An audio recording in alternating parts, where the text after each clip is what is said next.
So if I understand correctly, your wife says we're done. You go on a journey in God's creation. You're saying this prescription does not seem to be working. God, you're in charge of my prescription. You throw the pills in the fire, and a homeless man materializes right away. And then in ministering to that person, you feel better. Right. I mean, do you think? I always think about this. Whenever something happens to me, I ask myself, did God make that happen, or was that just a random coincidence? What do you think about that? I think it was God's prescription, because it goes on. Then I'm listening to Dr. Tony Evans. He's a well-known black pastor. And I'm listening to him, and he was talking about divorce and how God hates divorce.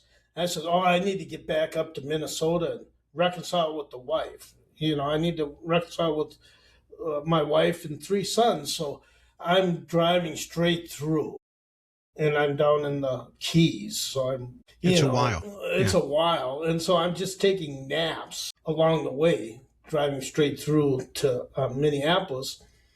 And then I was communicating with my sons and wife, text messages. And then all of a sudden, when I informed them that I'm coming home, they just cut me off. No more communications at all. What year was that? That would have been the very end of 2011, between Thanksgiving and New Year's. And did you ever see them again? Well, I only saw them was at the victim's hearing of our middle son who was murdered. Okay, we'll get to that. Okay. That's another strand of spaghetti. Okay.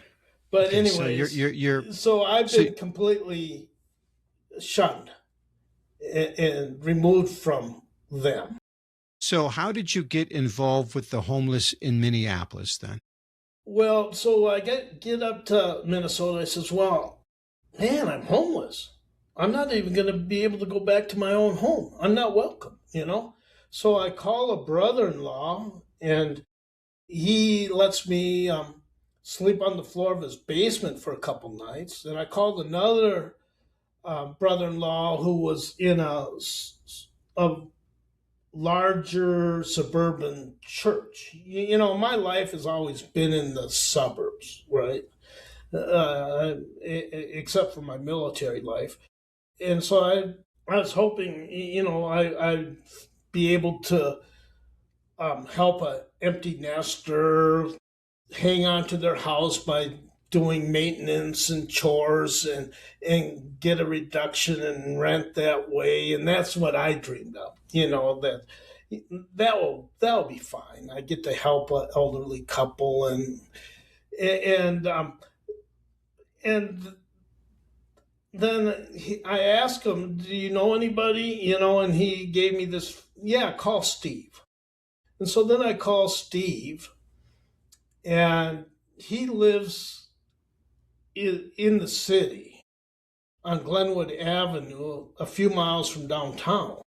Minneapolis. Minneapolis, and those post-World War II bungalows with the attic roofs and with the bedroom made up there. Well, he had one of those for me, and he says, I can take you in, and so then I agreed to see him. And then at the end of the conversation, he says a funny thing. 365 days a year, we have a group of people come into the house at 5 a.m.